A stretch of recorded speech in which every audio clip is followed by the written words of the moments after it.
Hello everyone. सो आज की इस वीडियो में हम लोग देखने वाले हैं सॉल्वेंसी रेशो की थर्ड रेशो, प्रोप्राइटरी रेशो। बहुत ही इजी रेशो है।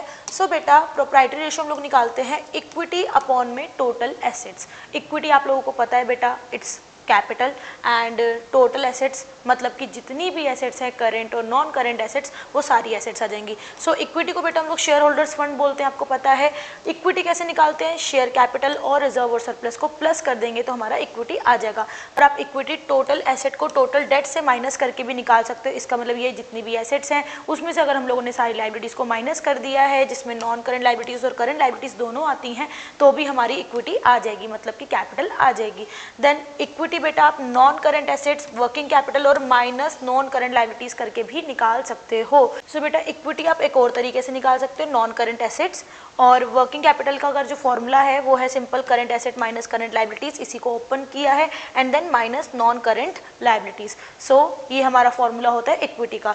सो टोटल एसेट्स कैसे निकालेंगे? टोटल एसेट मतलब जितनी भी एसेट्स अपने पास, नॉन करेंट एसेट्स और करेंट एसेट, इन दोनों को जब हम प्लस कर देंगे तो हमारी टोटल एसेट आ जाएगी। सो ऐसे हमारी प्रोप्राइटरी रेशो निकल जाती है। अब बेटा प्रोप्राइटरी रेशो हम लोग प्योर रेशो में निकालते हैं इसका आंसर, या फिर आप परसेंटेज में भी इसका आंसर निकाल सकते हो। All right. So I hope आपको अच्छे से क्लियर हो गया होगा प्रोप्राइटरी रेशो। और अगर इसमें कोई भी डाउट है तो आप मुझे कमेंट कर सकते हैं। बाकी और ऐसी वीडियोस के लिए सब्सक्राइब।